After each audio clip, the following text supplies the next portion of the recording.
अजून अलीकडे हा आता पाऊस आला. कुठे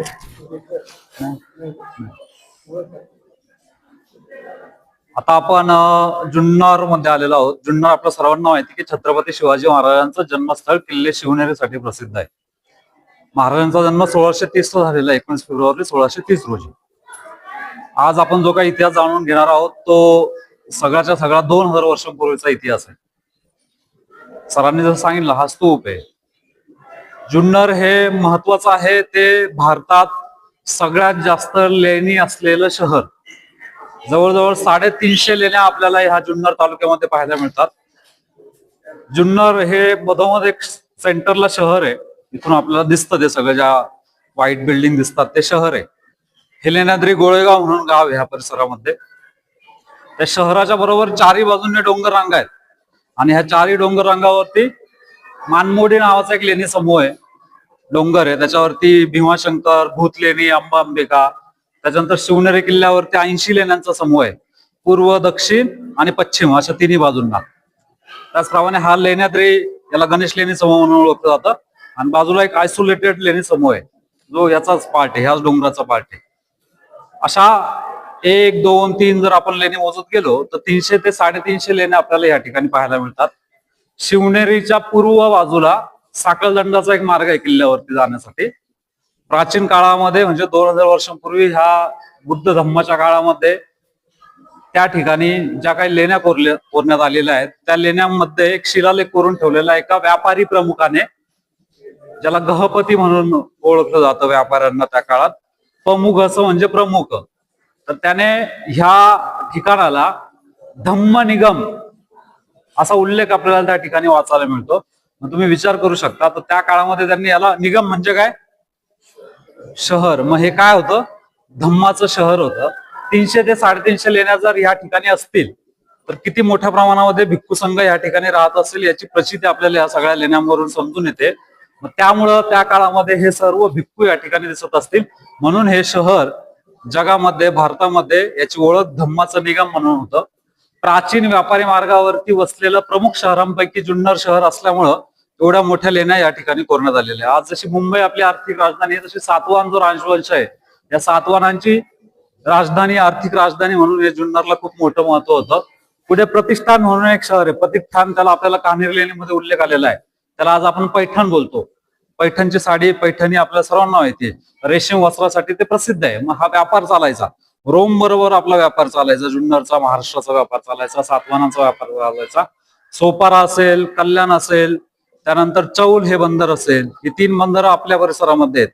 तुम्ही तर मुंबईचे असाल तर तुम्हाला नाला सोपारा सर्वांना माहिती आहे. 2000 वर्षांपूर्वीचं सोपाऱ्याचं नाव सोपार काय, रोम वरून ती सगळी जहाजं त्या ठिकाणी येऊन तुम्ही नाणेघाटामध्ये जाणार आहात ना, तर नाणेघाटामध्ये तो सगळा माल वरती घेऊन यायचे ते लोक आणि मग तिथे एक दगडी रांजण आहे त्यात जकात जमा करायची आणि मग पुढे 35 किलोमीटर वरती हा सगळ्याचा सगळा जुन्नरचा परिसर आपल्याला पाहायला मिळतो. नाणेघाट ते या अंतरावरचं एकूण 7 किल्ले आहेत.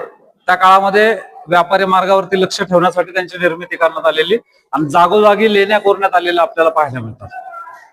आता लेण्याद्री बद्दल जर सांगायचं झालं तर आता आपण ज्या चैत्यगृहामध्ये आहोत हा चैत्यगृह सुद्धा खूप महत्वाचा चैत्यगृह आहे. म्हणजे सरांनी सांगितलं मेधी, अंड, हर्मिका. मेधीच्या वरती एकदम आता तुम्हाला दिसत नाही, टॉर्च आहे काय, नाही त्याच ना. मेधीच्या वरती अशी त्रिरत्न चिन्ह आहेत. माहिती का तुम्हाला त्रिरत्न काय?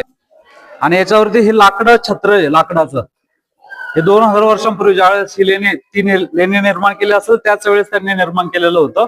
या ठिकाणी कदाचित लाकडाची असणार आहे त्याच्यामुळे ती तुटून गेलेली आहे.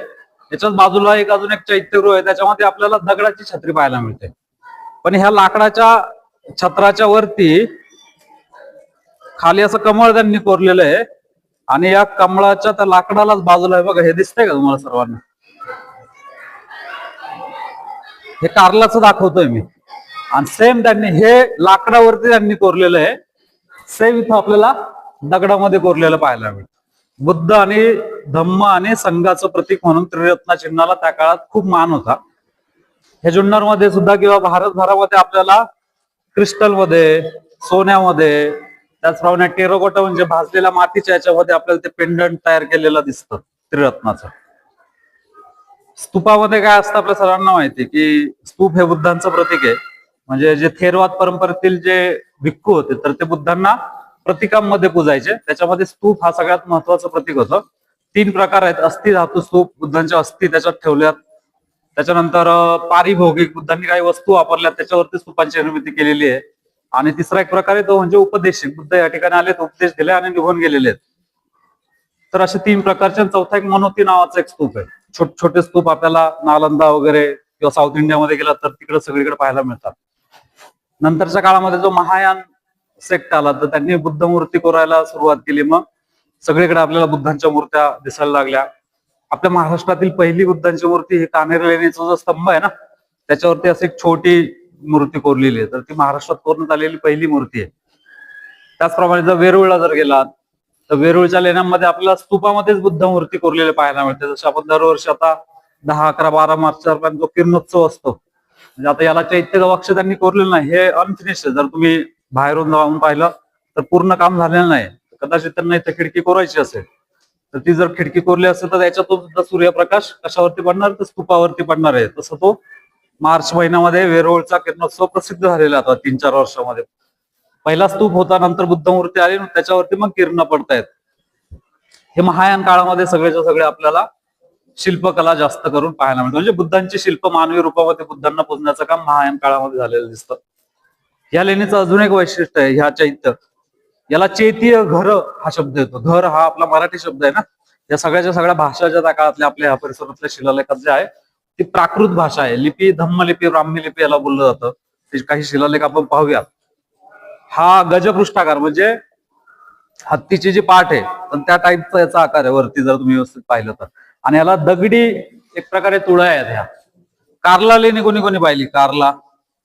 तर कार्ला लेणी, भाजे लेणीला जर आपण गेलो तर या ठिकाणी ज्याप्रमाणे आपल्याला दगडाचं बांधकाम, कोरीव काम दिसतंय तर त्यावेळेस त्यांनी कशाचं केलेलं आहे?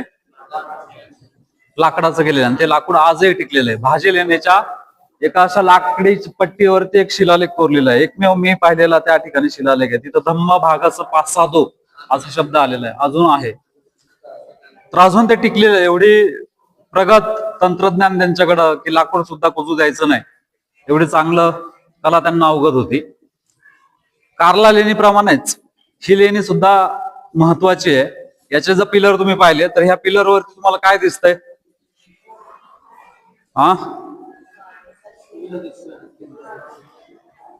काय काय दिसतंय? सिंह दिसतंय, हत्ती दिसतंय. वेगळं काय दिसतंय तुम्हाला सांगा? वेगळं ह्या पिलर वरती कुठे? हे सिंहाचे, तो सिंह आहे, हा सिंह आहे, हा हत्ती आहे, तो हत्ती आहे. इकडे सिंह आहेत, हत्ती आहेत. दिसतंय का कुठे? कुठे शोधा. वेगळं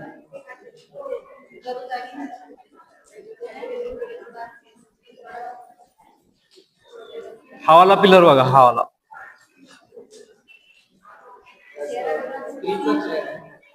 चेहरा मानवी आहे, शरीर प्राण्याचं आहे. तर जसं आपण इजिप्तचे जे पिरामिड आहेत त्या पिरामिडच्या बाहेर जे स्पिंक्स आपण जे खूप मोठमोठे त्यांनी कोरलेले आहेत तर त्याची एक प्रकारे त्यांची किंवा हा खांब दान देणारा जो व्यक्ती असेल किंवा कोरणारा जो व्यक्ती असेल तर तो ग्रीक व्यक्ती आहे. मग आपलं काहीतरी पाहिजे म्हणून त्याने ते या ठिकाणी निर्माण केलेलं आहे. आणि कार्ला लेणीमध्ये ज्यावेळेस जातो तर कार्ला लेणीच्या याच्यावर ते बघा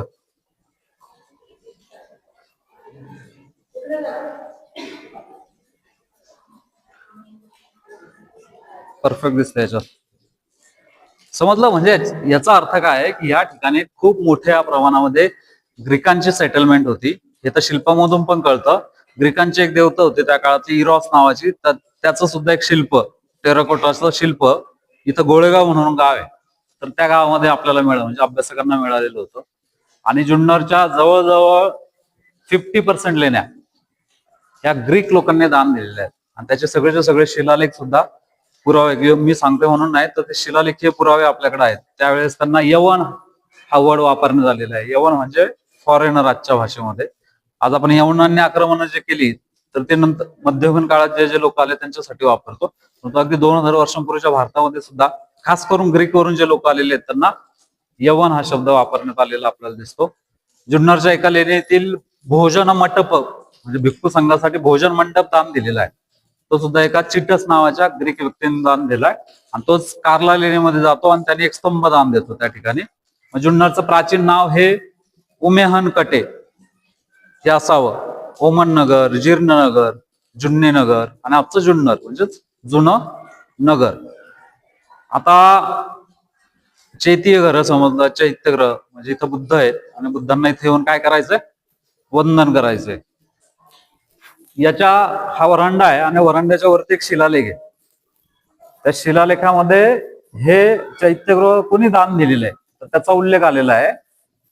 तर त्याच्या उल्लेखामध्ये त्या व्यक्तीच्या शहराचं नाव आलेलं आहे आणि त्या शहराचं नाव आहे कलियन. कलियन म्हणजे काय असू शकतं, कल्याण. मग 2000 वर्षांपूर्वीच्या कल्याणचं प्राचीन नाव आपल्याला ह्या लेण्याद्री लेणीमध्ये पाहायला मिळतं. हिरनिक असं आलेलं आहे. हिरनिक म्हणजे सोनार, कल्याणचा सोनार सुलस दत्त. तर त्यांनी हे चैत्य घरो दान दिलंय असा पूर्णच्या पूर्ण शिलालेख आपल्याला त्या ठिकाणी वाचायला मिळतो. त्याचप्रमाणे बाजूच्या जर लेण्यामध्ये गेलात तर तिथं मेडिटेशन सेल्स आहेत किंवा भिक्खूंना राहण्याचे ठिकाण आहेत, त्यांना बाग पण कोरलेले आहेत. त्याच्यामध्ये पुन्हा एकदा सुरुवातीला एक शिलालेख कोरलेला आहे की ही खोली दान कोणी दिलेली आहे तर धनिक सेनीय म्हणाले. सेनीय म्हणजे व्यापाऱ्यांचा संघ.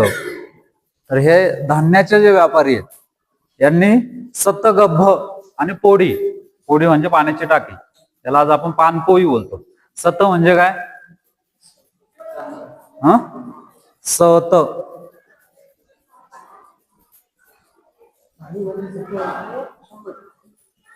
नाही, सत आले फक्त, शत नाही. सत, सत म्हणजे 7 आणि गभ, गभ म्हणजे गर्भगृह आपण जसं बोलतो म्हणजे खोली. मग 7 खोल्या त्यांनी दान दिलेल्या आहेत. आतमध्ये जर जाऊन मोजल्या तुम्ही खोल्या तर 7च खोल्या पाहायला मिळतात. त्याचप्रमाणे पाण्याची टाकी सुद्धा आपल्याला पाहायला मिळते. बाजूच्या ज्यावेळेस मोठ्या विहारामध्ये जातो आपण तर जवळजवळ भारतात जेवढ्या आपण लेण्या आहेत, अगदी अजिंठा लेणी जरी घेतलं तर एवढा मोठा विहार आपल्याला पाहायला मिळत नाही. तिथं 20 गर्भगृह आहेत म्हणजे 20 शून्यागार आहेत भिक्खूंना राहण्यासाठीची ठिकाणं. आणि मग त्याच्यामध्ये बाग पण कोरलेले आहेत. आणि ज्यावेळेस बुद्ध धर्म इथला नष्ट झाला, बौद्ध धर्म इथला नष्ट झाला तर त्यावेळेस मग मध्यंतरीच्या काळामध्ये त्या 2 भिक्खू निवासांची मधली भिंत तोडलेली आहे. ते बाग पण आपल्याला तोडलेले दिसतात. आणि नंतरच्या काळामध्ये आज हे ठिकाण ज्यासाठी प्रसिद्ध आहे अष्टविनायकातील एक गणपती म्हणून, तर तो पण गणपतीचा आपल्याला शिल्प त्या ठिकाणी दिसतंय. परंतु प्राचीन काळामध्ये हे बौद्ध भिक्खूंची राहण्याची विहार होती. अगदी तुम्ही तिथे गेल्यानंतर तुम्हाला अगदी ते दरवाजे वगैरे सगळे पाहायला मिळतील. त्याचप्रमाणे बाजूला जर गेलात तर अजून एक चैत्यगृह आहे, खूप सुंदर चैत्यगृह आहे. वरती छत्री दगडामध्ये कोरलेली आहे. कपिल, आनंद ही नावं आलेली आहेत, यांनी ते दान दिलेलं आहे. उपासक आपण सर्वांना माहिती का शब्द उपासक, उपासक म्हणजे काय,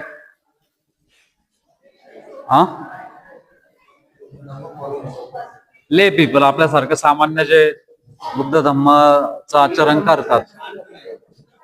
आजही आपण उपासक उपासिका हा शब्द वापरतोय. तर तोच शब्द आपल्याला तिथील शिलालेखामध्ये वाचायला मिळतो. आनंद नावाच्या एका व्यक्तीने ते चैत्यग्रह दान दिल्याचा उल्लेख आहे. त्याचप्रमाणे बाजूला जर गेला तर बाजूला सुद्धा खूप सारी विहार कोरलेले पाहायला मिळतात. आणि त्याचप्रमाणे एका लेणीमध्ये एक शिलालेख त्या ठिकाणी लिहिलेला आहे. इथं राहणारा जो भिक्खू संघ आहे हा कपिचित भिक्खू संघ आहे. कपिचित भिक्खू संघासाठी हे लेणं दान दिलेलं आहे. मग त्याच्यावरून आपल्याला समजतं की ह्या परिसरामध्ये कोणते भिक्खू संघ राहत होते. शिवनेरी लेणीतील एका शिलालेखामध्ये धर्मोत्तरीय नावाचा एक पंथ होता बुद्धिझम मधला, त्यातील भिक्खुनींचं विहार दान दिलंय, पण ते जमिनीवरती दान दिलंय. आणि दान देताना त्यांनी कारशापणा म्हणजे कहापणा, आज आपण कारशापण बोलतो, त्या काळातलं कॉईन आहे, नाणं आहे, याचे अक्षय निवी म्हणजे अक्षय निवी, आजच्या भाषेमध्ये फिक्स डिपॉझिट, त्यांनी एवढ्या कारशापण एवढे पैसे दिलेले आहेत. त्याच्यातून जे काय उत्पन्न मिळेल तर ते सगळ्याच्या सगळं त्या भिक्खुनींचं नगरामध्ये एक विहार आहे त्या विहारासाठी वापरायचंय. हा सुद्धा पुरावा भिक्खुनींचं विहार जुन्नरमध्ये असल्याचा सगळ्यात महत्वाचं. ते विहार अजून आपल्याला मिळालं नाही जमिनीवरचं, परंतु तो शिलालेखीय पुरावा आपल्याकडं आहे. त्याचप्रमाणे शिवनेरीच्या लेण्यांमध्ये छताला पेंटिंग आहेत. तुळजा नावाची एक लेणी आहे जी भारतातील आद्य लेण्यांपैकी एक लेणी आहे. तर त्याच्यावरती बुद्धांची चित्र होती पिलरवरती. या सगळ्याच्या सगळ्या लेण्या रंगवलेल्या होत्या. म्हणजे लेण्याद्रीच्या पण काही लेण्यामध्ये जर गेलात वरती जर पाहिलं तर तुम्हाला पेंटिंगचे अवशेष आजही आपल्याला पाहायला मिळतात. तर असं हे थोडक्यात मी जुन्नरमध्ये काय काय आहे तर त्याचा इतिहास मी तुम्हाला सांगितला.